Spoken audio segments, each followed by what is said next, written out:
सावधान प्रणाम करते हैं।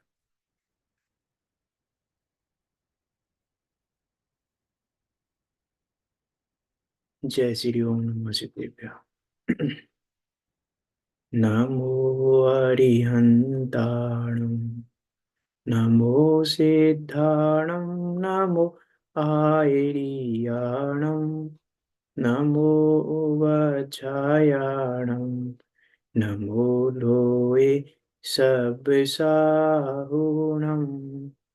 मंगलम भगवान वीरो मंगलम गौतमो गणि मंगलम कुंद कुंदार्यो जैन धर्मोस्तु मंगलम सर्व मंगल मांगल्यम सर्व कल्याण कारकम प्रधानम सर्व धर्माणां जैनम जयतु शासनम जैनम जयतु शासनम तज्जयति परम ज्योति समम समस्तेरिनंत पर्याय दर्पण तल इव सकला प्रतिफलति पदार्थ मालिका यत्र परमागमस्य जीवं निषेध्य जात्यन्त सिन्धुर्विधानम् सकल ने विलसितानां नमा विरोधमति नम नमाम्यनेकान्तम्। आचार्य अमृतचंद देव द्वारा विरचित यह पुरुषा सिद्धि उपाय नामक ग्रंथ, जो कि 226 श्लोकों में निबद्ध है और 226 श्लोकों के माध्यम से चरणानुयोग परक ग्रंथ और 226 श्लोकों के ग्रंथों के माध्यम से निश्चय व्यवहार का सुमेल बताने वाला, निमित्त उपादान का व्यवस्थित ज्ञान कराने वाला, निश्चय व्यवहार का सुमेल बताकर उस वस्तु स्वरूप को बताने वाला और पुरुष के अर्थ की सिद्धि का उपाय बताने वाला, ऐसा ये मांगलिक ग्रंथ। इसके 6 नंबर की गाथा पर हमको श्लोक पर चर्चा करनी है। 5 श्लोकों तक हम पढ़ चुके हैं, जिसमें पहले आचार्य अमृतचंद देव ने ज्ञान ज्योति को नमस्कार किया, फिर उस अनेकांत को नमस्कार किया जो कि उस परमागम का जीव भूत है, और उसके बाद ग्रंथ का उद्देश्य, ग्रंथ लिखने का प्रयोजन क्या है और ग्रंथ की प्रामाणिकता क्या है वो बताई थी। और उसके बाद वक्ता का लक्षण, और वक्ता के लक्षण के बाद 2 प्रकार का जो न्याय है, उन दोनों प्रकार के न्यायों का उपदेश किस प्रकार जिनवाणी में दिया है उसकी यहाँ चर्चा की थी।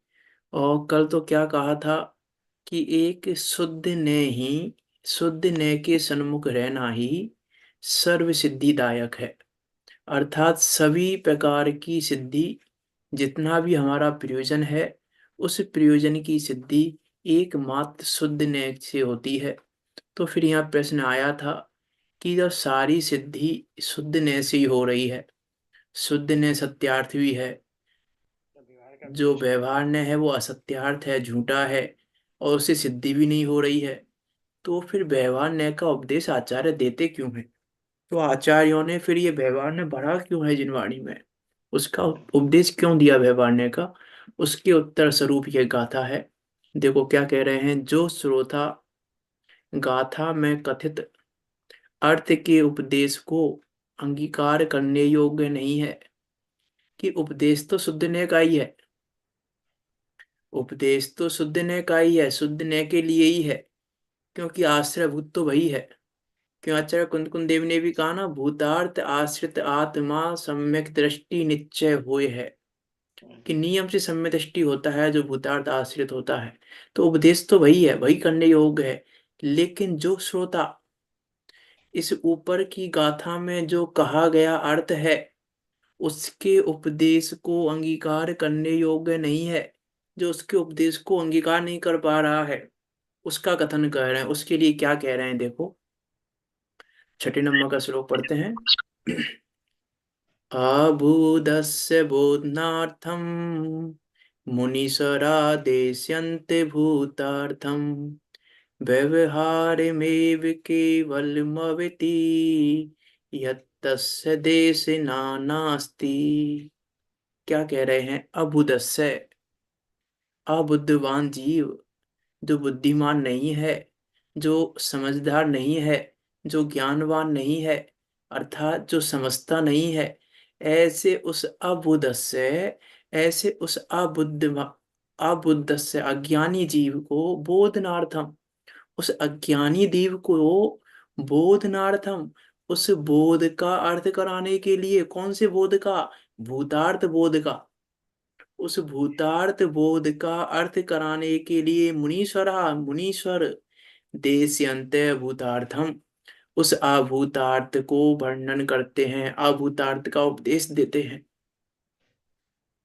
क्या कहा? तीन चीजें बताई ऊपर। एक तो कहा अबुदस्य बोधनार्थम, जो अबुद्धवान है, जो अज्ञानी है, उन अज्ञानी जीवों को बोधनार्थम, उस बोध कराने के लिए, उस अर्थ का बोध कराने के लिए, कौन से अर्थ का? भूतार्थ अर्थ का बोध कराने के लिए देशयंती अभूतार्थम, उस अभूतार्थ का उपदेश देते हैं। कौन? मुनीश्वरा, मुनीश्वर। मीन्स यहाँ भी प्रामाणिकता दिखा रहे हैं, साथ में ग्रंथ की प्रामाणिकता भी दे रहे हैं कि मैं नहीं कह रहा हूं ये बात, मुनीश्वर कहते हैं ये बात। आचार्यों की परंपरा से आई है ये बात कि उन्होंने व्यवहार का उपदेश लिए दिया है, मैं नहीं कह रहा हूं इस बात को। मुनीश्वरा, मुनीश्वर ऐसा उपदेश देते हैं। मुनीश्वर अबुदस्य बोधनार्थम अभूतार्थम देशयन्ति। तो क्या हुआ अर्थ? मुनीश्वरा ग्रंथकर्ता आचार्य अज्ञानी जीवों को ज्ञान उत्पन्न करने के लिए व्यवहार न्याय का उपदेश करते हैं। और क्या कह रहे हैं आगे? यह जो जीव केवलम, केवल व्यवहार है, व्यवहारम एव केवलम अवेति यह तस्य देशना नास्ति। यह अर्थात जो जीव केवलम, केवल व्यवहारम एव व्यवहार ने को ही अवेति जानता है, उसको, उस मिथ्या दृष्टि जीव के लिए देशना नास्ति, देशना नहीं है, उपदेश नहीं है। अर्थात वह जीव उपदेश का पात्र नहीं है, उसके लिए यह उपदेश नहीं है, उसके लिए जिन देशना नहीं है। ये जिन देशना उसके लिए है जो व्यवहार में से परमार्थ को निकाल सके, जो व्यवहार में अटके नहीं, जो व्यवहार में फंसे नहीं, जो व्यवहार का लक्ष्य नहीं करे। क्योंकि व्यवहार लक्ष्य करने के लिए नहीं कहा जा रहा है, व्यवहार उस भूतार्थ का लक्ष्य कराने के लिए कहा जा रहा है। व्यवहार उस सत्यार्थ को बताने के लिए किया जा रहा है। उस सत्यार्थ को तो समझे नहीं, और जो केवल व्यवहार ने को ही जानता है, व्यवहारम एव केवलम अवेति यह तस्य देशना नास्ति, ऐसे उस जीव के लिए देशना नहीं है, वो उपदेश का पात्र नहीं है। उपदेश का पात्र क्यों नहीं है वो? उपदेश का पात्र इसलिए नहीं है क्योंकि वो वस्तु स्वरूप को समझ ही नहीं रहा है और गड़बड़ करेगा। जो वस्तु व्यवहार स्वरूप कोई को नहीं परमात्मा, समझेगा। क्या कह रहे हैं आप? कुछ कह रहे हैं क्या? व्यवहार को परमार्थ मानता है, वो समझता नहीं है। हाँ, व्यवहार को ही परमार्थ मानता है, और व्यवहार को परमार्थ मान के गड़बड़ी क्या होगी कि अपना तो अहित करेगा तो करेगा ही, लेकिन व्यवहार ने को परमार्थ मान के औरों का भी अहित करेगा। इसीलिए ऐसे जीव को उपदेश देंगे ही नहीं हम। ऐसा जीव उपदेश के योग्य ही नहीं है, ये कह रहे हैं यहाँ पे, तस्य देशना नास्ति। उसके लिए उपदेश नहीं है जो केवल व्यवहार ही को जाने। व्यवहार से कहा जा रहा है उसको, व्यवहार से ही उसको सब कुछ मान ले कि यही है, जो है वो यही है। जो बताने के लिए कहा था वो तो जाना नहीं।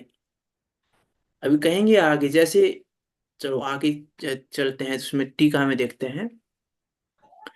मुनीश्वरा अबुदस्य बोधनार्थम अभूतार्थम देशयन्ति। मुनीश्वर अर्थात आचार्य अज्ञानी जीवों को ज्ञान उत्पन्न करने के लिए अभूतार्थ, ऐसा जो व्यवहार ने, उसका उपदेश करते हैं। अनादि का अज्ञानी, अब क्या करें, ये जीव अनादि से अज्ञानी है। अनादि का अज्ञानी जीव व्यवहार न्याय के उपदेश बिना समझ नहीं सकता। अब समझ नहीं पा रहा उसके बिना, इसीलिए आचार्य महाराज व्यवहार न्याय के द्वारा उसको समझाते हैं, व्यवहार न्याय के द्वारा समझा रहे हैं। व्यवहार न को नहीं समझा रहे हैं। क्या कह रहे हैं यहाँ पे, ये नहीं कह रहे हैं व्यवहार न को समझाते हैं, क्योंकि व्यवहार ने समझाना ही नहीं है। क्या कह रहे हैं, व्यवहार ने के द्वारा उसको समझाते हैं। किसको समझाते हैं, कि उस उपदेश को जिसको ये समझ नहीं रहा है, उस शुद्धात्मा को जिसे ये समझ नहीं रहा है, उस भूतार्थ को जिसे ये समझ नहीं रहा है, तो व्यवहार ने के द्वारा उसको समझाते हैं। व्यवहार ने नहीं समझा रहे हम। हमारा प्रयोजन व्यवहार ने समझाने का नहीं है, हमारा प्रयोजन व्यवहार ने कहने का नहीं है। हमारा प्रयोजन तो भूतार्थ को ही कहने का है, भूतार्थ को ही समझाने का है। लेकिन ये अनादि का अज्ञानी जीव जो समझ नहीं रहा है उपदेश को, तो उसको व्यवहार ने के द्वारा समझा रहे हैं उस भूतार्थ को। तो व्यवहार ने के द्वारा व्यवहार ने को नहीं समझा रहे, व्यवहार ने के द्वारा भी भूतार्थ को ही समझा रहे हैं, व्यवहार ने के द्वारा भी उस सत्यार्थ को ही समझा रहे हैं, व्यवहार ने के द्वारा भी उस वस्तु को ही बता रहे हैं। देखो, यहाँ वही समस्या जी की टीका ले ली है यहाँ पे भी। जैसे किसी मिलेच्छ को एक ब्राह्मण ने स्वस्ति शब्द कहकर आशीर्वाद दिया।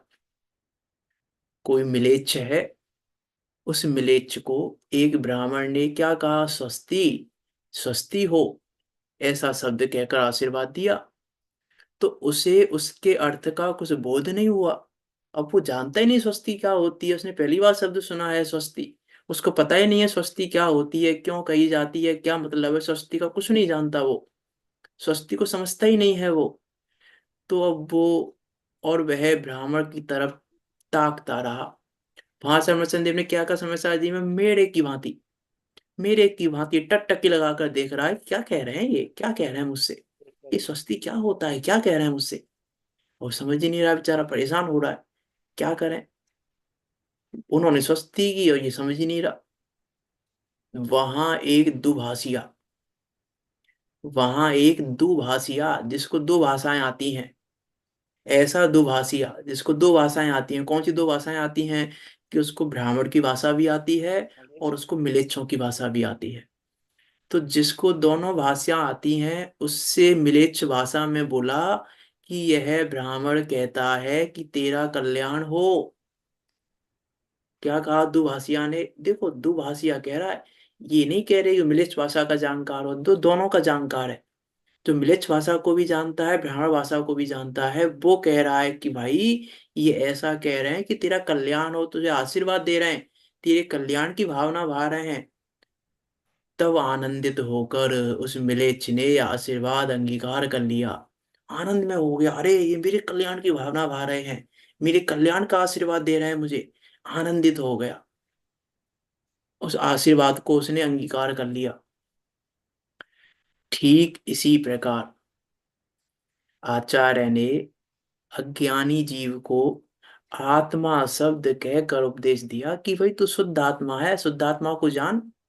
वो शुद्धात्मा ही जानने योग्य है, वो शुद्धात्मा ही रमने योग्य है, वो शुद्धात्मा ही श्रद्धने योग्य है, शुद्धात्मा को जान। अब वो कुछ समझा ही नहीं, ये क्या होती है शुद्धात्मा। शुद्धात्मा को देखी नहीं हमने आज तक, शुद्धात्मा जानी नहीं हमने आज तक। ये शुद्धात्मा होती क्या है, शुद्धात्मा, आप शुद्धात्मा शुद्धात्मा कह रहे हो, ये क्या होती है शुद्धात्मा, कुछ समझा ही नहीं। और आचार्य की तरफ देख रहा है, क्या कह रहे हैं शुद्धात्मा शुद्धात्मा। तो आचार्य की तरफ देखता रह गया, ताकता रह गया, टकटकी लगा के देख रहा है आचार्य की तरफ, कि क्या कह रहे हैं ये शुद्धात्मा कह रहे हैं मुझसे। तब अब आचार्यों ने देखा भैया ये तो समझ ही नहीं रहा शुद्धात्मा की बात। तब निश्चय और व्यवहार ने के ज्ञाता, जो निश्चय के भी ज्ञाता हैं और व्यवहार के भी ज्ञाता हैं, दोनों के ज्ञाता होने चाहिए ना, वक्ता ऊपर कहा था। तब निश्चय और व्यवहार ने के ज्ञाता आचार्य ने व्यवहार ने के द्वारा भेद उत्पन्न करके, भेद थे नहीं, सब देखना क्या कह रहे हैं, व्यवहार ने के द्वारा भेद उत्पन्न करके, भेदों को उत्पन्न किया। अब क्या कह रहे हैं उसमें, समझाना तो पड़ेगा ना। तो भेद उत्पन्न किए हैं, भेद थे नहीं। भेद होना, भेद होते तो अलग बात थी, लेकिन भेद तो है नहीं, लेकिन समझा रहे हैं भेद के द्वारा, इसलिए कह रहे हैं भेद उत्पन्न करके। क्या कह रहे हैं, भेद उत्पन्न करके गुण गुणी आदि भेद विवक्षा द्वारा। आकाश में नहीं, भेद भी ऐसे उत्पन्न नहीं कर दिए गुण गुणी की व्यवस्था से। गुण गुणी की व्यवस्था से भेद किए, लेकिन भेद थे नहीं। ये भेद व्यवस्था क्या, बहाना क्या है, ये छल। ऊपर पढ़ के आए थे ना हम, कोई छल देखकर, कोई बहाना देखकर व्यवहार में बात करता है। तो इसने वो गुण गुणी का संबंध का बहाना देखा और भेद उत्पन्न किए। तो भेद तो उत्पन्न करने थे, क्यों करने थे, क्योंकि समझ ही नहीं रहा था उस शुद्धात्मा को। तो शुद्धात्मा को समझ नहीं रहा था, इसलिए भेद उत्पन्न करके उसे बताया कि जो यह देखने वाला, जानने वाला, आचरण करने वाला पदार्थ है वही आत्मा है। यार ये उसको बताया कि आत्मा, आत्मा क्या होती है। तो उसको बताया, भाई तू जानता है कि नहीं जानता, कि जानता हूं मैं। तो ये जानने वाला ही तो है आत्मा, और कौन है। तो देख, कौन देखता है, शरीर देखता है कि कौन देखता है, कि नहीं शरीर तो नहीं देखता। आंखें देखती है नहीं देखती, कि आंखें तो नहीं देखती। तो जो देख रहा है वही तो आत्मा है। जो ये आचरण कर रहा है वही तो आत्मा है। ये शरीर आचरण कर रहा है क्या, शरीर तो मर जाता है जब तो आचरण नहीं करता। तो ये आत्मा ही तो आचरण कर रहा है। आत्मा ही तो जान रहा है, तो ये जानने वाला ही तो आत्मा है, और कौन है आत्मा, ये देखने वाला ही तो आत्मा है, ये आचरण करने वाला ही तो आत्मा है। ये दर्शन ज्ञान चारित्र्य रूप जो हो रहा है वही तो आत्मा है। तो भेद उत्पन्न किए हैं समझाने के लिए। उनको भेद रूप नहीं मान लेना, लेकिन यहाँ ये कह रहे हैं भेद रूप नहीं मान लेना, भेद तो उत्पन्न किए हैं। पंडित टोडरमल जी ने भी 7वें अधिकार में उभयावासी मिथ्या दृष्टि के प्रकरण में 251 या 252 नंबर के पेज पर, वहां भी उन्होंने भी क्या लिखा कि एक तो उन्होंने लिखा कि अभेद वस्तु में भेद उत्पन्न करके ये दर्शन ज्ञान चारित्र गुण पर्याय रूप जीव के विशेष किए। तब इसको जीव की पहचान हुई कि ये जानने वाला जीव है, देखने वाला जीव है, आचरण करने वाला जीव है। तब इसको जीव की पहचान हुई। और वहां पे एक बात और लिखी कि अभेद आत्मा में ज्ञान दर्शन आदि भेद किए, भेद है नहीं, भेद किए गए। भेद किए, सो उन्हें भेद रूप ही नहीं मान लेना, क्योंकि भेद तो समझाने के लिए किए हैं। वहां पर टोटा ने लिखा कि भेद मत मान लेना, क्योंकि वो भेद तो समझाने के लिए किए हैं। यदि तुमने भेद मान लिया तो तस्य देशना नास्ति, तो फिर आपके लिए देशना नहीं है। क्यों भेद रूप नहीं मान लेना, क्योंकि भेद तो समझाने के लिए किए हैं। निश्चय से तो आत्मा अभेद ही है। उस ही को, उस अभेद वस्तु को ही जीव वस्तु मत मानना। ये लिखा वहां पे कि उसको भेद नहीं मान लेना, निश्चय से आत्मा अभेद ही है, उस अभेद वस्तु को ही जीव वस्तु मानना। कि जीव वस्तु तो, जीव तो यही है जो अभेद है। जीव तो यही है, इसमें भेद नहीं है। ये शुद्धात्मा तो यही है जिसमें भेद नहीं है। जीव वस्तु उस ही को, उस अभेद वस्तु ही शब्द लिखा हम अपनी टोटमल जी ने, उस ही को जीव वस्तु मानना।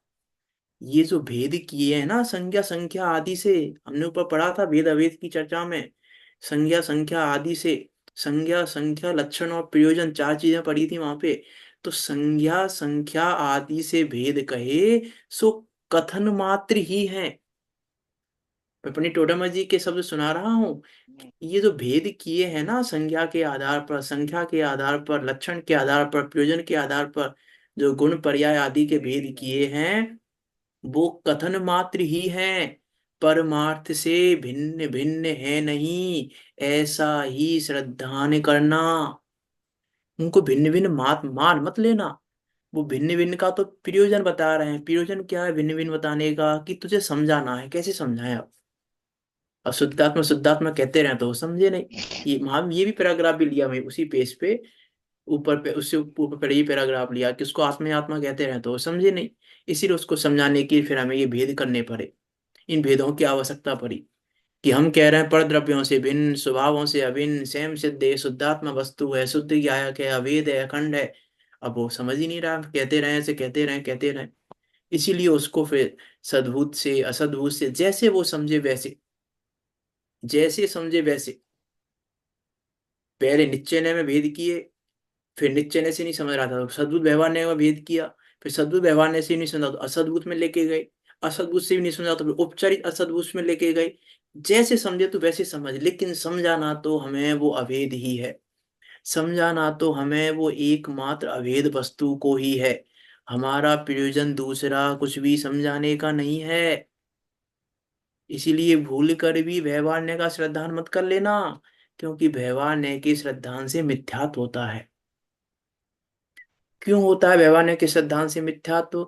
क्योंकि व्यवहार ने स्वद्रव्य परद्रव्य को, उनके गुणों को, उनके भावों को बताना। कारण कार्य आदि के द्वारा बताता है, किसी को किसी में मिला के निरूपण करता है। कहीं ना कुछ मिलावट करता है व्यवहार ने। ऊपर कहा ना, बहाना बनाकर छल बनाकर मिलावट करता है। इसीलिए ऐसे श्रद्धांत से तो मिथ्यात्व होता है। इसलिए उसका श्रद्धान मत करना, क्योंकि व्यवहार ने निश्चय ने का श्रद्धान कराने के लिए कहा जा रहा है। तो क्या कह रहा है यहाँ पे? जो यह देखने वाला, जानने वाला और आचरण करने वाला पदार्थ है, वही तो आत्मा है। तब जब उसको ऐसा समझाया ना हमने कि देख, जो जान रहा है वही है ना, जो कौन जान रहा है, तुम जान रहे हो ना तो तुम आत्मा हो। तुम देख रहे हो ना, तुम आत्मा हो। जब हमने उसको ऐसा समझाया, तब सहज परमानंद, क्योंकि वो तो उपदेश का पात्र जीव था, तब सहज परमानंद, जो परमानंद दशा थी, जो अभेद दशा थी, उस परमानंद दशा को प्राप्त होकर वह आत्मा को निज स्वरूप से अंगीकार करता है। निज स्वरूप से अर्थात उस अभेद स्वरूप से अंगीकार करता है। इस प्रकार यह सद्भूत व्यवहार न्याय का उदाहरण दिया। यहाँ तो गुण भेदों की चर्चा कर दी, कि सद्भुत व्यवहार न्याय का उदाहरण दिया, कि सद्भुत व्यवहार ने भी इसलिए कहा, भेद है नहीं। सद्भुत व्यवहार का प्रयोजन भी अभेद को ही बताना है, अभेद को ही बताना था, अभेद का ही श्रद्धान कराना था, भेद का श्रद्धान नहीं करना। और अब असद्भुत व्यवहार का उदाहरण देते हैं आगे। असद्भुत व्यवहार का उदाहरण देते हैं, जैसे घी से संयुक्त मिट्टी के घड़े को व्यवहार से घी का घड़ा कहते हैं। जो घी से संयुक्त है, उस मिट्टी के घड़े को, परमार्थ से तो घी से संयुक्त नहीं है, वो असंयुक्त ही है। लेकिन घी से संयुक्त मिट्टी के घड़े को व्यवहार से घी का घड़ा कहते हैं। अब यहाँ कोई पुरुष जन्म से ही उसको घी का घड़ा जानता है। अब कोई व्यक्ति है, उसने जन्म से ही क्या देखा है? उसने जन्म से यही सुना है कि घी का घड़ा होता है, शक्कर का डिब्बा होता है, ये दूध का डिब्बा होता है, ये ऐसा होता है, उसने जन्म से यही सुना है।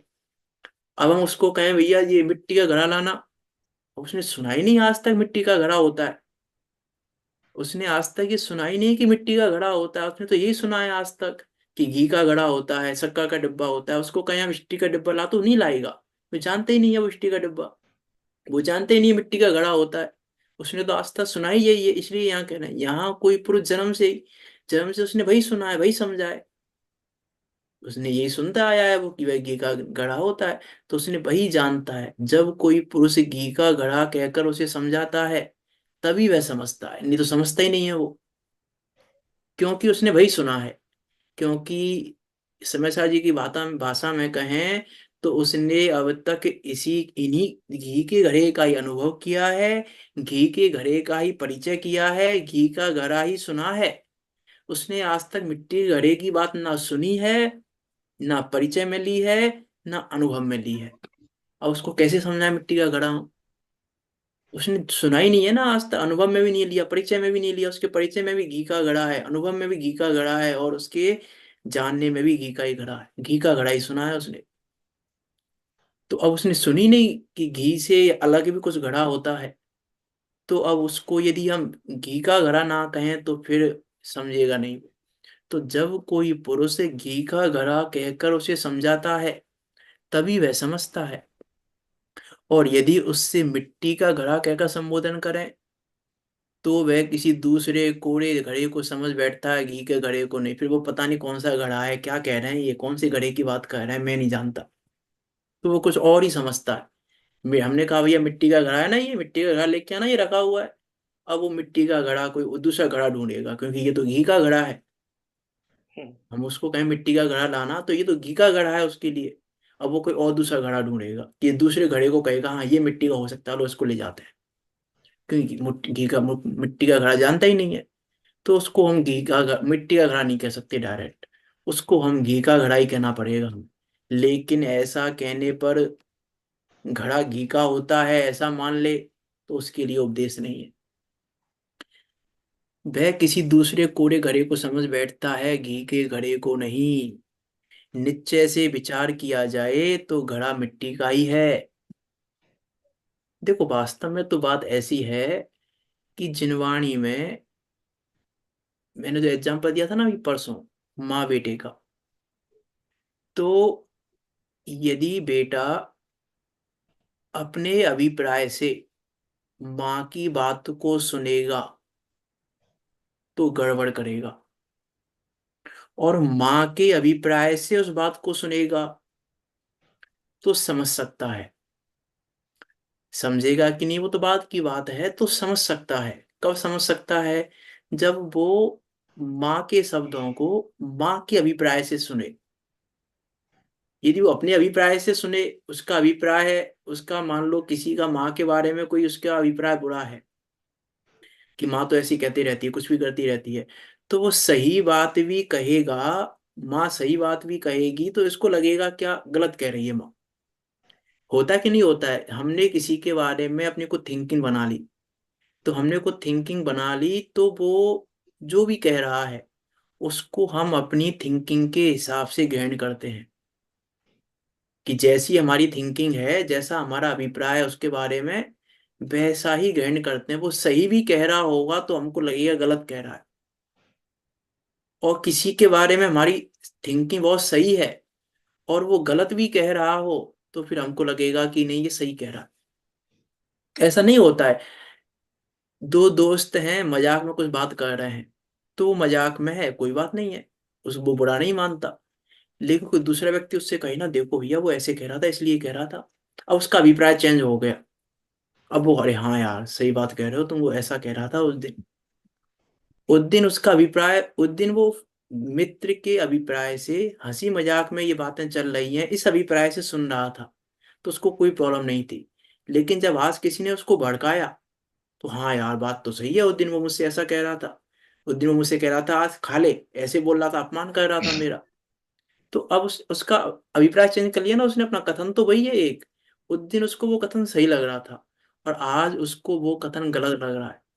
इसका अर्थ है कि वास्तव में ऐसे दोस्त बनाना योग्य नहीं है, क्योंकि उसने अभिप्राय ही नहीं समझा। अभिप्राय तो वही था। ऐसे ही यदि अपने अभिप्राय से माँ के कथन को सुने तो समस्या सॉल्व नहीं होगी, माँ के अभिप्राय से ही। इसीलिए हमको हमेशा लौकिक में, चाहे जिनवाणी पढ़ते समय, कहीं पर भी, ओवरऑल निश्चय ने व्यवहार ने ऐसा नहीं वो जिनवाणी में लग रहे हैं, पूरे लौकिक में हर जगह लगेंगे, तो हम हमेशा किसी की भी सुने तो उसके अभिप्राय से सुने। हम नहीं वो किस अभिप्राय से कह रहा है, किस अभिप्राय से कहना चाह रहा है, हम अपने अभिप्राय को साइड में रखें और अपने अभिप्राय को साइड में रखकर जिनवाणी को पढ़ें, जिनवाणी के अभिप्राय से। आचार्यों की बात को आचार्यों के अभिप्राय से समझें, अपने अभिप्राय से नहीं। तो मेरा कुछ अभिप्राय बना हुआ है और मैं आचार्यों की बात पढ़ रहा हूँ, तो मैंने उसको अपने अभिप्राय से ग्रहण कर लिया, तो कह रहे हैं तस्य देशना नास्ति। तो फिर तुम्हारे लिए देशना नहीं है, तुम अपने अभिप्राय से ग्रहण कर रहे हो तो, क्योंकि तुम्हें अभिप्राय तो आचार्य का पकड़ना पड़ेगा, अभिप्राय तो जिनवाणी का पकड़ना पड़ेगा, नहीं तो परेशानी खड़ी हो जाएगी। परेशानी क्यों खड़ी हो जाएगी? क्योंकि जिनवाणी में जितनी भी भाषा है, जितना भी जिनवाणी में निरूपण है, वो निरूपण अज्ञानियों की भाषा में है, अज्ञानियों के लिए है। कि भाषा होती है अज्ञानी की और भाव होते हैं ज्ञानी के। दूसरे शब्दों में कहें तो शब्द तो होते हैं अज्ञानी के, शब्द अज्ञानी के होते हैं, मतलब अज्ञानी के लिए होते हैं, अज्ञानी की भाषा में होते हैं, और भाव होते हैं ज्ञानी के। इसीलिए शब्दार्थ की वैल्यू नहीं है, भावार्थ की वैल्यू है। तो बात की थी ना मैंने दूसरे श्लोक में, शब्दार्थ और भावार्थ की, इसलिए भावार्थ की वैल्यू है, क्योंकि ज्ञानी को पकड़ने के लिए ज्ञानी के भाव पकड़ने पड़ेंगे हमें, शब्दों से काम नहीं होगा, क्योंकि शब्द तो अज्ञानी के हैं, अज्ञानी की भाषा में है। शब्द तो अज्ञानी की भाषा में है। जैसे बच्चे को, हमने बच्चे से कहा कि जा बेटा मम्मी को बुला के लाना, तो बच्चे ने आज तक पलटकर यह नहीं पूछा कि पापा आपकी मम्मी बुला के लाऊं कि अपनी मेरी मम्मी को। कोई बच्चा पूछता है ऐसा? कि आज तक किसी बच्चे ने नहीं पूछा। मैंने कहा बेटा मम्मी को बुला के लाना, तो उसने आज तक मुझसे ये नहीं कहा कि पापा आपकी मम्मी को बुला के लाऊं कि मेरी मम्मी को। इसका क्या अर्थ है? कि वो मेरे भाव को समझ रहा है कि पापा बुलाना तो चाह रहे हैं अपनी पत्नी को, लेकिन भाषा बोल रहे हैं मेरी। भाषा मेरी बोली जा रही है कि मम्मी को बुला के ला। यदि ऐसा कहें मेरे बेटा मेरी पत्नी को बुला के लाना, तो नहीं समझेगा वो, कि वो पत्नी शब्द को नहीं जानता। वो माँ जानता है मेरी माँ कौन है। इसलिए हम, भाव तो क्या है उसका? उसका भाव माँ को बुलाने का नहीं है, उसका भाव तो पत्नी को बुलाने का है। और कह क्या रहा है? माँ को बुला के लाना। मैं देखो शब्दार्थ और भावार्थ कितने अपोजिट हो गए। कह तो क्या रहा है? माँ को बुला के ला। और भाव क्या है? पत्नी को बुलाने का। मैं कितना अपोजिट हो गया अर्थ। क्योंकि वो शब्द हैं बच्चे के, शब्द हैं बच्चे के, और भाव है उसके। ऐसे ही यहाँ पर भी शब्द तो हैं अज्ञानी के, अज्ञानी की भाषा में हैं, और भाव हैं ज्ञानी के। इसलिए हमको उन भावों को पकड़ना पड़ेगा। हम नहीं कहते, लौकिक में हम बच्चे से नहीं कहते मम्मम पिएगा, तो क्या हम पानी को मम्मम मानते हैं? कि नहीं मानते हम पानी को मम्मम, लेकिन कहते तो यही है बच्चे से मम्मम पीना है, लेकिन मम्मम मानते नहीं है। कि अरे क्या परेशानी है मम्मम मानने में? कि कोई परेशानी नहीं है मम्मम मांगने में। तो ऐसा करो, जब तुम बड़े हो जाओ, शादी हो जाए तुम्हारी, तो पत्नी से कहना मुझे मम्मम पीना है। तो पत्नी क्या कहेगी? कि तस्य देशना नास्ती, कि तुम मूर्ख हो, कि ये पागल मेरे पल्ले पड़ा, मम्मम अभी भी मम्मम मांगता है। ऐसे यहाँ कह रहे हैं कि वो मम्मम शब्द तो बचपन में तुम पानी को नहीं जानते थे ना, पानी को नहीं समझते थे, पानी का तुम्हें मतलब नहीं पता था पानी क्या होता है। तो तुम्हारी भाषा, बच्चों की भाषा मम्मम है। बच्चों की भाषा पानी नहीं है, बच्चों की भाषा है मम्मम। तो हमने तुमको मम्मम कहकर समझाया था क्या? मम्मम नहीं समझाया था, हमने तुमको पानी समझाया था। और तुम अब तक मम्मम ही समझ के बैठे हो। तो तत्से देशना नास्ति। तो फिर तुम्हारे लिए ये मम्मम शब्द कहना ही नहीं, तुम्हारे लिए कहने कहना ही गलत है, तुम्हारे लिए उपदेश ही नहीं है फिर। ऐसी है ये। इसलिए यहाँ कह रहे हैं निश्चय से विचार किया जाए तो घड़ा मिट्टी का ही है, परंतु उसको समझाने के लिए घृत का घड़ा कहकर ही संबोधित करना पड़ता है। घड़ा तो मिट्टी का ही है, वो घड़ा घी का नहीं हुआ है, लेकिन उसको समझाने के लिए घृत का घड़ा कहकर ही संबोधित करना पड़ता है। उसी प्रकार यह चैतन्य स्वरूप आत्मा कर्म जनित पर्याय से संयुक्त है। उसे व्यवहार न से देव मनुष्य इत्यादि नाम से कहते हैं। ये सारे व्यवहार ने घटा दिए हैं। कि वास्तव में आत्मा कर्म जनित पर्याय से संयुक्त है कि नहीं? संयुक्त तो नहीं है, तो भी संयुक्त कही जाती है। अब कैसे समझाया? नहीं तो कि ये एक इंद्रिय जीव है, ये दो इंद्रिय जीव है, कैसे समझाएं? यदि हमने कह दिया जीव, यदि हम यही कहें कि जीव, तो उसको कैसे समझाया? साधु व्यवहार ने को नहीं लगाए यदि, तो कैसे समझाया उसको? ये एक इंद्रिय जीव है, ये दो इंद्रिय जीव है, ये तीन इंद्रिय जीव है, ये चार इंद्रिय जीव है। उनको कैसे समझाएं? फिर अहिंसा का उपदेश कैसे देंगे हम उसको?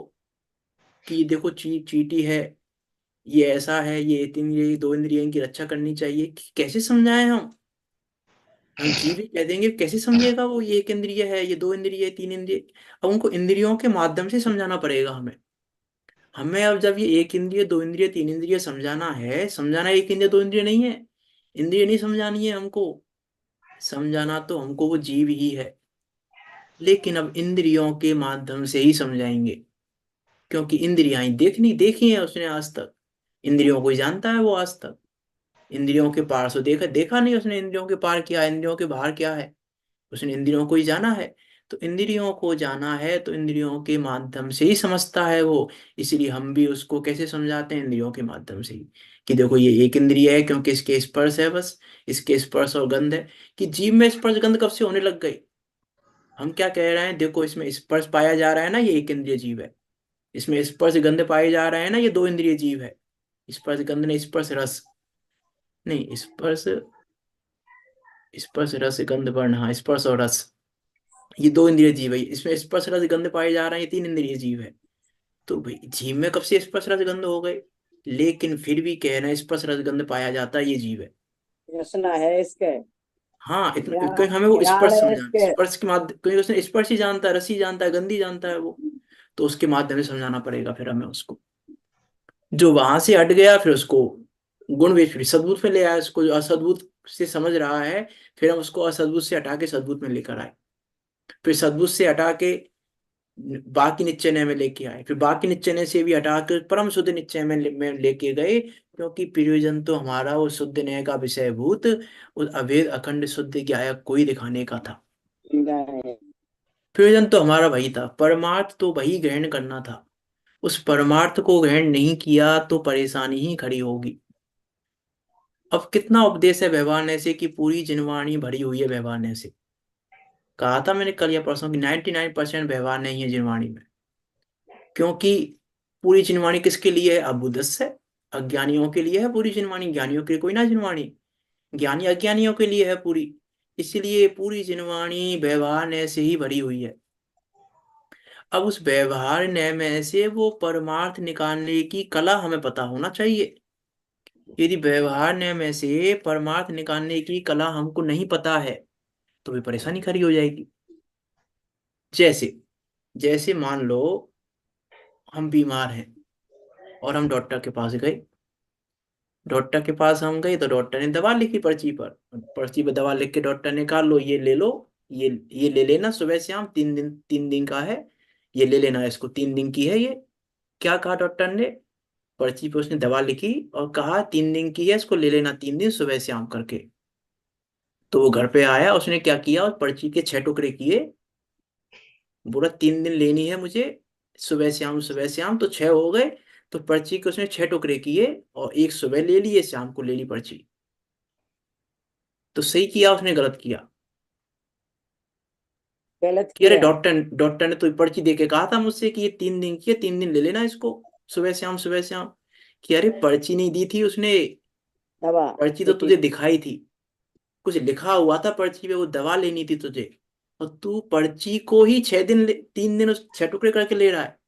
तो तेरे लिए फिर डॉक्टर का कोई मतलब नहीं है, तेरे लिए उपदेश ही नहीं, तस्य देशना नास्ति। तुम्हारे लिए फिर देशना नहीं है, तुम ऐसे ही ग्रहण करोगे तो ग्रहण फिर वो मतलब का नहीं है। मतलब तो दवा से था, पर्ची से मतलब ही नहीं था, पर और तुम पर्ची को ही ग्रहण कर लिया। ऐसे यहाँ कह रहे हैं कि जो केवल व्यवहार को ही जानता है। अच्छा, शक्कर से दूध मीठा होता है कि नहीं होता है, बताइए। दूध तो स्वयं ही मीठा होता है। स- शक्कर ही मीठी होती है। हैं? शक्कर ही मीठी है। नहीं, दूध शक्कर तो तो मीठी है। शक्कर को दूध, दूध मीठा जो होता है शक्कर से होता है कि नहीं होता है? मीठे से मीठा हुआ है। हाँ, शक-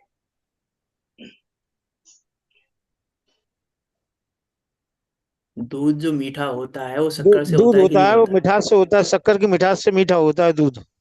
शक्कर की मिठास से मीठा होता है? दूध तो स्वयं ही मीठा होता है। शक्कर की नहीं नहीं मिठास नहीं से मीठा होता है, ये व्यवहार है कि नहीं। परमार्थ है? व्यवहार है। व्यवहार। परमार्थ क्या है व्यवहार फिर? दूध मीठा व्यवहार है, नहीं शक्कर ही होता, मीठी है। शक्कर ही मीठी होती है। तो फिर भाषण दूध कह में क्या दिया होता मैंने, है? शक्कर ही मीठी है। वो दूध को व्यवहार से कह दिया कि मीठा है, लेकिन दूध मीठा नहीं है। हाँ, शक्कर ही मीठी है एक बात, और दूसरी बात ये भी कह सकते हैं कि दूध है वो उस समय तत्समय की योग्यता से उस रूप परिणमित हुआ है, हम्म। लेकिन दूध मीठा नहीं हुआ है, मीठा तो शक्कर ही है। जो तो अच्छा प्रताप ही कह आप रहे थे। हैं? ये तो प्रताप नहीं कह रहे, कहते चीनी मीठी है। हाँ, चीनी मीठी है, बात तो गुण सही वाले है। है ना। नहीं, बात सही है, बात तो सबकी सही है, कोई परेशानी नहीं है। अच्छा, आपके यहाँ पर सूर्य का उदय कितने बजे होता है सुबह? है। आपके यहाँ सूर्य का उदय कितने बजे होता है सुबह? अभी तो हो ही नहीं रहा है। सूर्य नहीं, सदा उदय ही कितने बजे रहता होता है है। सुबह सूर्योदय? सूर्य सदा उदय ही रहता है। और सूर्य का उदय कभी वास्तव होता ही नहीं। सूर्य का उदय सूर्य में ही हाँ, होता है। अब हमको क्या लग रहा है, देखो सूरज सुबह छह व्यवहार बजे से उदय होता बचना है, कहेंगे, शाम सुबह को हुआ 5 बजे छह अस्त बजे हो जाता है। अब जो यही मान के बैठ गया उसके लिए उपदेश नहीं है, क्योंकि सूर्य तो सदाकाल उदित ही है। सूर्य तो सदाकाल उदित है। वो हमको दिखाई सुबह 6 बजे देता है और शाम को 6 बजे के बाद दिखना बंद हो जाता है हमको। सूर्य अस्त नहीं होता, सूर्य का उदय भी नहीं होता। अब ये या व्यवहार से परमार्थ निकालना है तो सूर्य का उदय नहीं होता है, सूर्य का अस्त नहीं होता है, हमको दिखाई देता है। कि सब आत्मा व्यवहार मोक्ष वचन, में जाकर शुद्ध होता है कि नहीं होता है? सब व्यवहार वचन है, हाँ सब व्यवहार से है ये कथन। हाँ, नहीं, व्यवहार व्यवहार में से परमार्थ निकालने की बात कर रहा हूं मैं हाँ, तो परमार्थ से आत्मा आत्मा शुद्ध मोक्ष में ही है। जाकर शुद्ध नहीं होता। आत्मा आत्मा शुद्ध स्वभाव से ही ही शुद्ध है। है। वो उसकी प्रकटता मोक्ष में जाके देख हमको दिखाई देता है मोक्ष में जाके। हमको पूर्ण रूपेण शुद्ध मोक्ष में जब वो जाता है तब दिखाई देता है। जैसे हमने कहा सूर्य उदय होता है सुबह, वैसे हमने कहा मोक्ष में जाके शुद्धता प्रकट होती है। ये शुद्धता तो है, सदा काल है। वो शुद्ध ज्ञायक है। अना वो कहा ना, सदा काल, सदा काल स्थायी भाव रूप से वो ज्ञायक भाव पने में शुद्धपना प्रकट होता है। तो वो तो है ही, लेकिन अच्छा, दवाइयों से स्वस्थ होते हैं कि नहीं होते हम? सब व्यवहार के वचन है। अच्छा, दवाइयों से सब तो नहीं व्यवहार होते, के चलो वचन है ठीक है। भैया, स्वयं स्वयं शरीर ही होता है। च- चलो, दवाइयों से तो नहीं होते, साता वेदनी की वजह से।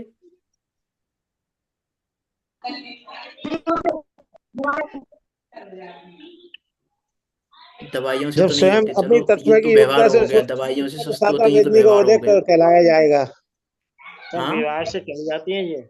और तब दवाई दवाई भी व्यवहार से कही जाती है। नहीं, दवाई तो व्यवहार से हो गई, चलो दवाई वाला कथन तो व्यवहार से हो गया। साता वेदनीय के उदय में शरीर स्वस्थ होता है, ये कौन सा नहीं, परमार्थ है कि क्या है? जब शरीर स्वस्थ होता है तो सातवां वेदनी का उदय निमित्त कहा जाता है। हम्म। क्यों? क्योंकि देखो, बात तो सही है। परमार्थ क्या है इसमें? कि साता वेदनीय स्वस्थ करने में संभव नहीं है। नहीं है, हाँ सही बात है। सामर्थ्य नहीं है साता वेदनीय की मुझे स्वस्थ कर दे। साता वेदनीय के उदय में इतनी सामर्थ्य नहीं है कि वो मुझे स्वस्थ कर दे। क्यों? बताइए, रीजन बताइए क्यों। हाँ, ये कह रहे हैं कि शरीर की स्वस्थ होने की जो योग्यता होगी तब उसमें साता वेदनी निमित्त बनेगा। नहीं, लेकिन अब मैं तो शरीर की, जीव की बात नहीं कर रहा हूँ। शरीर भी पुद्गल है ना, आप वो भी पुद्गल है, साता वेदनी वो भी पुद्गल है। एक द्रव्य का काम तो कर ही सकता है ना। हाँ, नहीं, मतलब ये कह रहे हैं हम कि जो शरीर में स्वस्थ होने की योग्यता होगी तो उसमें साता वेदी कर्म निमित्त बनेगा, कारण नहीं, बनेगा। बात सही है, बात बात बिल्कुल नहीं सही है, चलो बात तो सही है। क्यों? क्योंकि नहीं आई। साता वेदनीय में और शरीर में अन्योन्य निमित्त अभाव है। हाँ, अन्योन अन्योन्य भाव है। अन्योन्य ठीक अभाव है, ठीक। इसलिए साता वेदनीय में सामर्थ्य ही नहीं है कि मेरे शरीर को स्वस्थ कर दे। लेकिन हम यही मान के बैठे हैं कि इसलिए तो हम साता वेदनीय का उदय चाहते हैं। तो साता भैया वेदनी अन्योन्य भाव साता का वेदनी पुण्योदय से पैसा आता है कि नहीं आता है?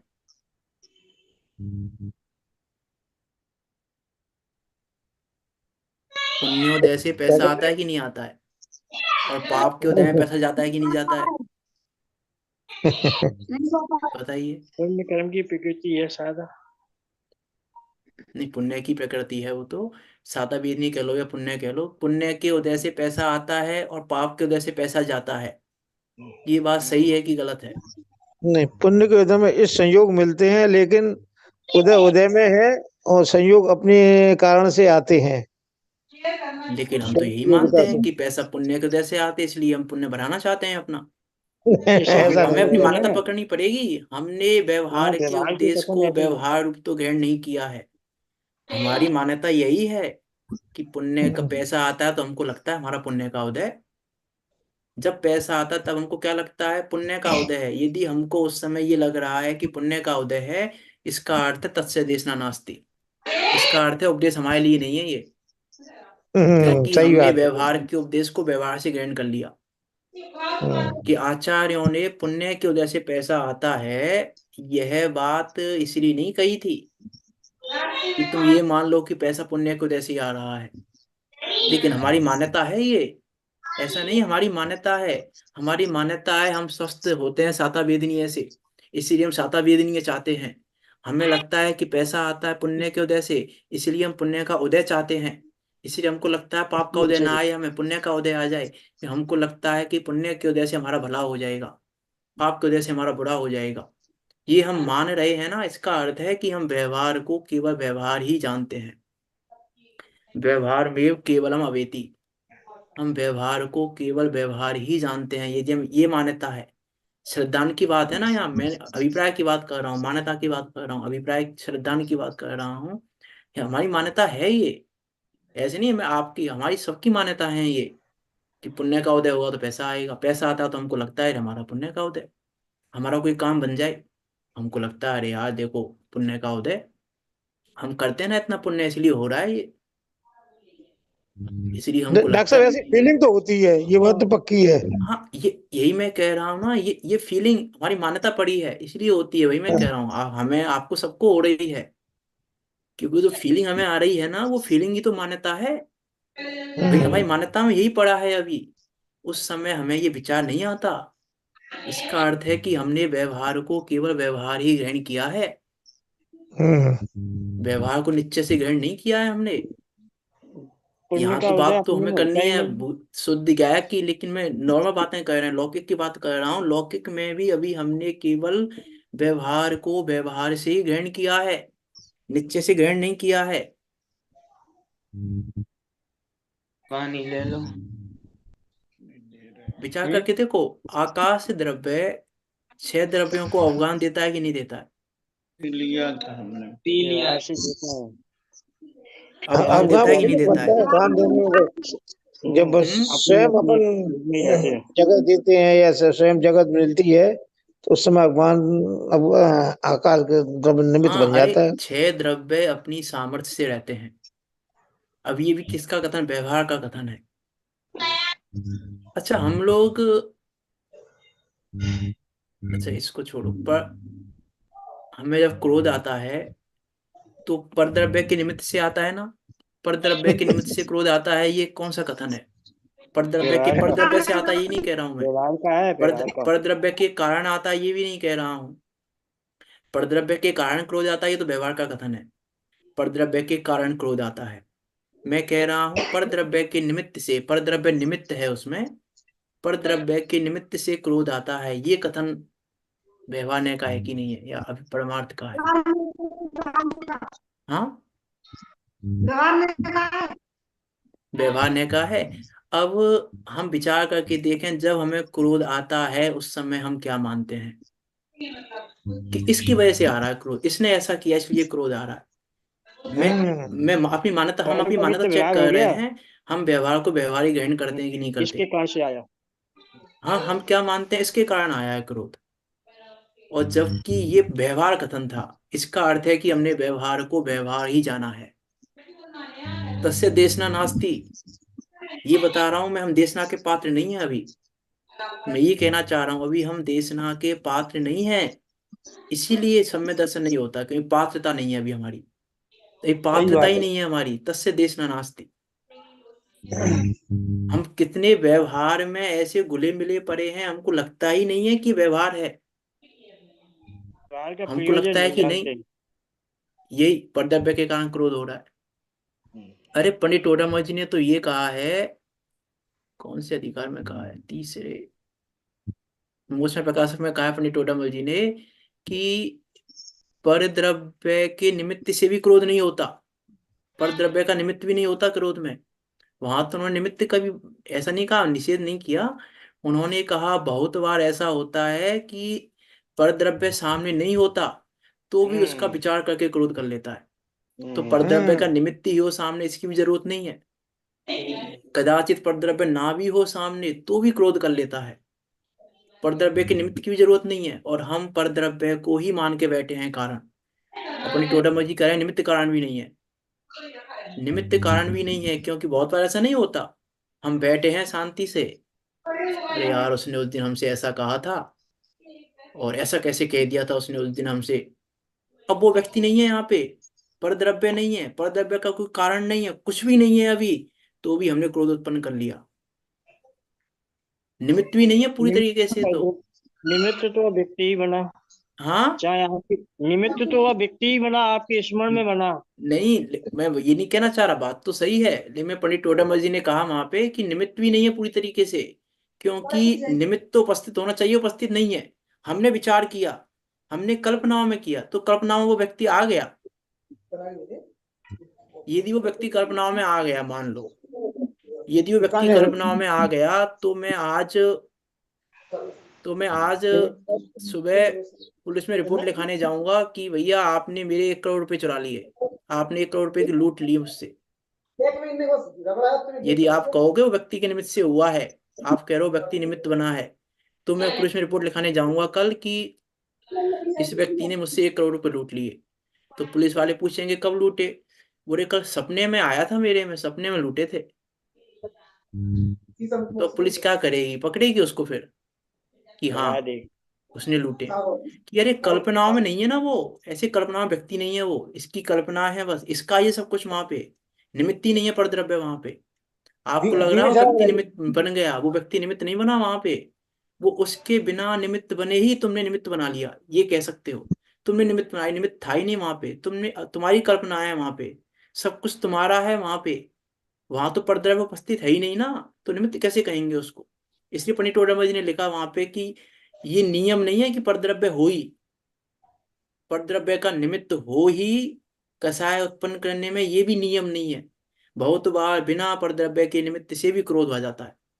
तो मुझे याद नहीं आ रहा, नहीं मैं आपको बताता कौन से पेज या अधिकार पे है, नहीं, ऐसा अधिकार भी भी याद डॉक्टर नहीं साहब आ हो रहा जाता मुझे है अभी, कि तो पेज नंबर दूर की बात अपने है। मन में डॉक्टर साहब हाँ ऐसा भी तो हो जाता है, अपने मन में विचार करके क्रोध कसाय उत्पन्न कर लेते, क्रोध उत्पन्न कर लेते, विचार कर करके हाँ कर करके। वही तो मैं कह रहा हूँ ना कि हम विचार करके कर लेते हैं, जरूरी नहीं है परद्रव्य सामने हो। अर्थात परद्रव्य तो वास्तव में निमित्त भी नहीं है। मैं मना नहीं कर रहा हूँ पूरी तरीके से, बहुत बार निमित्त होता भी है, बहुत बार नहीं भी होता। अपनी टोटा मैंने लिखा नियम नहीं है ऐसा, परद्रव्य निमित्त हो ही, मतलब मैं तो ये कहना चाह रहा हूँ कि जो निमित्त भी नहीं है अच्छे से, उसको हम कारण मान के बैठे हैं कि इसके कारण हुआ है। इसका अर्थ है हम व्यवहार में केवलम अवेति, हम केवल व्यवहार को व्यवहार ही जानते हैं, हमने व्यवहार को व्यवहार ही ग्रहण किया है। विचार करके देखो, हमको नहीं लगता कि देखो हमारा कितना अच्छा पुण्य का उदय है, हमारे बच्चे बहुत अच्छे हैं, पुण्य उदय से हमें देखो इतनी अच्छी पत्नी मिली है, इतने अच्छे बच्चे मिले हैं, नहीं मानते हम ऐसा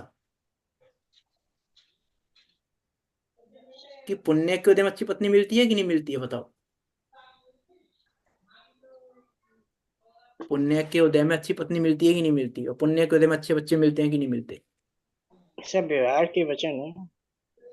हाँ, मैं वही कहना चाह रहा हूँ, लेकिन हमने व्यवहार को ही सब रूप से व्यवहार से माना हुआ है। हमको लगता है यही है, अच्छी पत्नी मिली व्यवहार से मिली।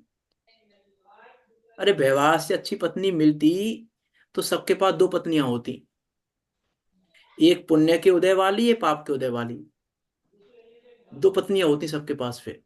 लेकिन एक ही पत्नी जब अच्छी लगती है तो हम कहते हैं पुण्य का उदय है, जब बेकार लगती है तो हम कहते हैं पाप का उदय है।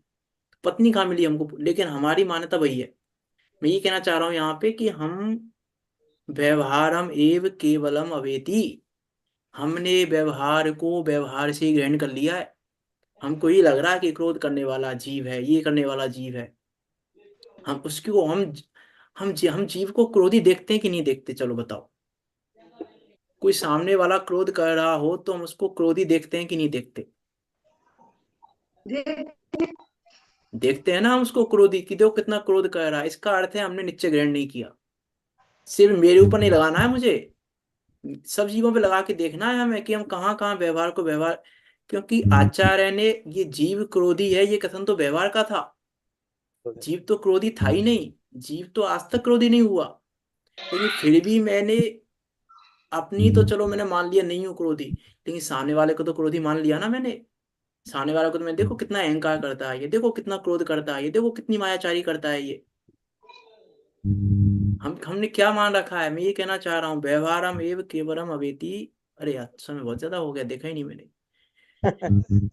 चलो कोई बात नहीं, कल चर्चा विचार करेंगे डॉक्टर साहब इसकी। उस समय विचार यही करें कि जो सामने वाला क्रोध कर रहा है या स्वयं अपने परिणाम हाँ, से यदि विचार हमने करके उसको भी क्रोधी मान उस लिया, समय इसका में अर्थ है हमने व्यवहार को व्यवहार से ग्रहण कर लिया, देशना के पात्र नहीं है हम। हाँ, तो विचार क्या करें उस समय? अरे ये भी क्रोधी नहीं है, इसका इस क्रोध ये तो ये भी क्रोध से भिन्न है। जैसे मैं क्रोध से भिन्न हूँ, वैसे ये भी क्रोध से भिन्न है। कल बात करूंगा मैं हाँ, इसकी, क्या विचार करें। क्या मैं ठीक एक ठीक, मिनट में कल बात नहीं कर पाऊंगा फिर उसकी। क्या चंबल विचार बहुत करें वो अच्छा कल बताऊंगा।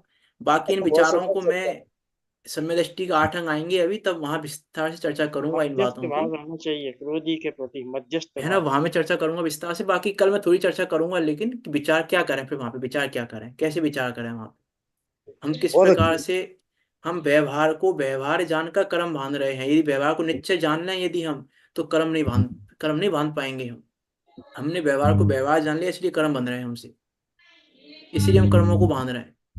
यदि व्यवहार को निश्चय से जाने, तो फिर क्रोधमान माया लोग होंगे ही नहीं, अनंतानुमति खत्म हो जाएगी, और समय पाकर प्रत्याखान प्रत्याखान समझण भी नष्ट हो जाएगी, सब नष्ट हो जाएंगे व्यवहार को निश्चय से ग्रहण करने पर, व्यवहार से निश्चय को ग्रहण कर लेने पर। क्योंकि भूतार दिखाना है, भूतार देख लो, छुट्टी करना ही क्या है, भूतार देखा और काम हो गया। तो ऐसी है, विचार करके देखें हम देशना के पात्र हैं कि नहीं। इसलिए हमको देशना लब्धि नहीं होती। हालांकि देशना लब्धि हुई है, मैं वो उसकी बात नहीं कर रहा हूँ 4 बार। मुख्य वो देशना लब्धि जो समय दस समय कारण बने, 4 लब्धि छूट गई ना, लेकिन वो देशना लब्धि जो वहां तक करण लब्धि में लेके जाए, वो देशना लब्धि, वैसे ही देशना लब्धि नहीं हुई जो करण लब्धि में ले जाए हमको। विचार करना, क्या कह रहे हैं यहाँ पे, तस्य देशना नास्ति, और क्या अर्थ है इसका, हम विचार करें। कल चर्चा करेंगे इसकी। बाकी हम सब विचार करके व्यवहार को व्यवहार रूप से ग्रहण ना करें, व्यवहार को निश्चय से ग्रहण कर कर, निश्चय से ग्रहण करके नहीं, व्यवहार से निश्चय को ग्रहण करके, व्यवहार से निश्चय को ग्रहण करके, उस भूतार्थ को ग्रहण करके, भूतार्थ का आश्रय लेकर हम सब भी निकट काल में सिद्धों के बीच जाकर विराजमान हों, इसी मंगल भावना के साथ अभी की बात को यहाँ विराम देते हैं। कोई शंका हो आपकी तो पूछ सकते हैं। बहुत हो गया। जिनवाणी स्तुति करते हैं। निज निज निधि निज में बताई, ये यह अनंत उपकार है, उसके लिए जिन वाणी माँ को बंदे ना सत्य बारे है, माँ बंदे ना सत्य बारे है।